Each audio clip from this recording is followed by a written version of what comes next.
Você já percebeu como a ansiedade e a procrastinação andam de mãos dadas? Às vezes, parece que uma alimenta a outra sem fim.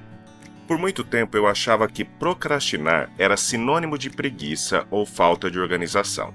Mas, com o tempo e muito estudo, eu percebi que a ansiedade estava por trás de boa parte das vezes que eu adiava as coisas.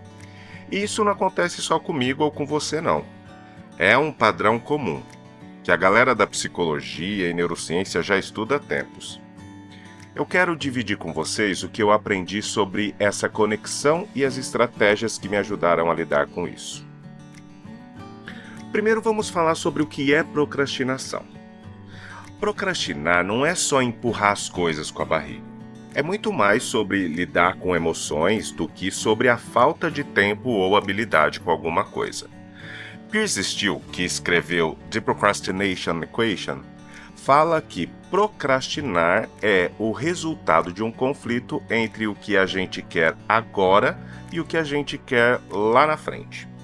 O nosso cérebro, gente, ele é programado para ir atrás de recompensas imediatas. Só que algumas tarefas, especialmente aquelas mais complicadas e desafiadoras, sabe, só trazem benefícios lá no futuro. E este conflito é o palco perfeito para a procrastinação. E tem outra coisa importante, a regulação emocional. Procrastinar é muitas vezes uma tentativa de escapar de emoções ruins, como tédio, frustração, medo, ou a sensação de que a gente não vai dar conta de executar aquela tarefa. E onde essas emoções aparecem?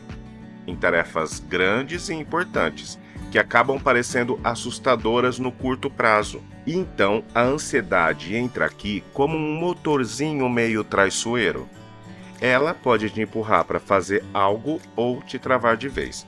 Normalmente é aquele monte de perguntas que começam com e se? E se eu falhar? E se eu fizer e não for tão bom assim, ou não for bom o bastante?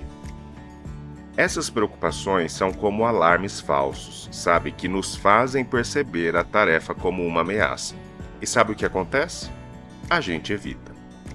E essa escapadinha dá um alívio rapidinho, mas logo o peso da responsabilidade volta e aquela ansiedade inicial que a gente sentia antes, que nos fez adiar a tarefa, ela vira consequência do adiamento. E é o começo de um ciclo que parece infinito. Vou dar um exemplo. Sempre que eu tinha um prazo importante, a vontade de procrastinar batia forte. Só de pensar em começar, eu travava. Medo de errar, medo de desapontar alguém, ou de não ser bom o suficiente. Então, eu adiava e sentia um alívio imediato, mas sabia que estava só jogando o estresse para depois. A ansiedade começava pequena, mas crescia, sabe, como fogo em mato seco, quando o prazo ficava apertado e a autocobrança aumentava.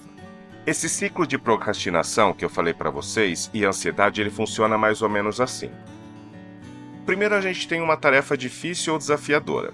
Aí a gente olha para esse algo grande e complicado, e às vezes pode até ser nem tão grande ou complicado, tá? E aí a gente já sente aquele friozinho na barriga. Aí vem então a parte da evitação. Em vez de encarar, nós fugimos. Vai ver uma série, vai mexer no celular ou até arrumar a gaveta. Qualquer coisa que parece melhor do que enfrentar aquela tarefa. Então, a gente tem o alívio momentâneo. Adiar a tarefa dá uma paz momentânea, mas é uma paz falsa. O problema continua lá, firme e forte. Aí então vem a culpa e a autocrítica. Quando o tempo vai passando, a culpa bate. Por que eu não comecei antes? E junto com a culpa, vem aquela ansiedade. E então, vem a etapa de aumento de pressão e ansiedade. Com o prazo cada vez mais curto, o nervosismo só aumenta, a tarefa parece mais impossível e o ciclo recomeça. Nesse cenário, podemos pensar que o nosso cérebro ele tem uma parte chamada amígdala, que é como um alarme emocional.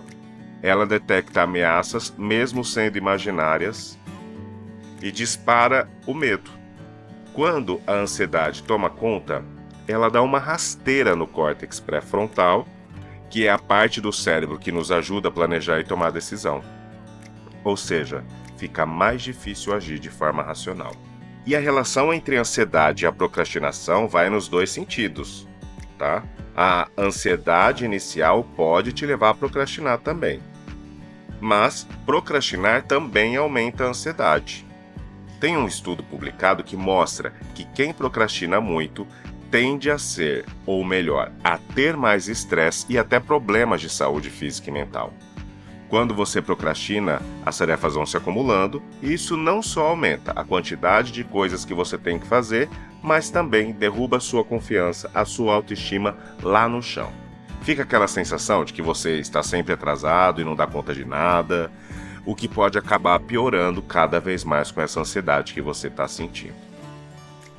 Bom, agora que a gente falou um pouco desse ciclo, eu fui pensar em algumas estratégias para quebrar isso.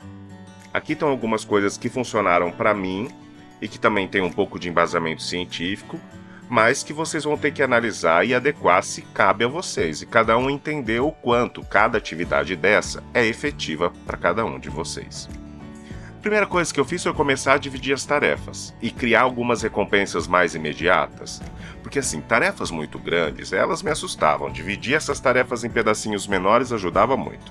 Por exemplo, quando eu comecei a escrever um projeto final, eu não pensava, eu preciso escrever 50 páginas. Eu pensava, hoje eu vou escrever 300 palavras. Então, escrever 300 palavras era muito mais fácil do que escrever 50 páginas. E cada vez que eu batia a meta, aquilo virava uma pequena vitória para mim. Outra coisa que eu fiz como segunda opção foi me reestruturar cognitivamente. Mudar o jeito que a gente pensa sobre as coisas faz muita diferença. Então, em vez de eu ficar me punindo, do tipo, se eu errar, vai ser um desastre, ou ficar me comparando a outras pessoas, o que eu comecei a fazer foi pensar, errar faz parte do processo de aprendizado. Como item 3, uma das coisas que eu fiz foi me aceitar emocionalmente e praticar um pouco de mindfulness. Aprender a lidar com as emoções, em vez de tentar fugir delas, foi um divisor de água para mim. Eu comecei a observar a minha ansiedade como se fosse de fora, sem julgar, e isso diminuiu muito o impacto que ela tinha nas minhas ações. Então vale a pena você entender as suas emoções e, em vez de fugir dela, tentar encarar elas de frente. E para isso, existem diversas técnicas. E um ponto que eu sempre digo, e que é muito importante para vocês, é a terapia. Não só para vocês, como para mim. Eu faço terapia, gente. Todos nós, todo o mundo, todas as pessoas que existem no mundo precisam fazer terapia. E como ponto 4, o que eu trouxe foi a autocompaixão. Se criticar demais só piora tudo. E em vez de eu me culpar, eu comecei a aceitar que falhar é humano. Como a Kristin Neff fala, a autocompaixão ajuda a reduzir a cobrança e aumenta a motivação. Entender como a ansiedade e a procrastinação estão conectadas mudou a minha vida, mudou a minha relação com as tarefas. Quando eu percebi que procrastinar é mais sobre emoções do que sobre ser preguiçoso, eu consegui enfrentar isso com muito mais empatia comigo mesmo e com estratégias mais práticas. Então, se você lida com esse ciclo, saiba que dá para sair dele. Não é de uma hora para outra, mas, gente, cada pequeno avanço já é uma vitória. E você? Como que você lida com a procrastinação e a sua ansiedade? Vamos trocar ideias e experiências? Comenta aqui no nosso comentário. Quem sabe depois dá um outro podcast para a gente falar disso. Tchau, tchau!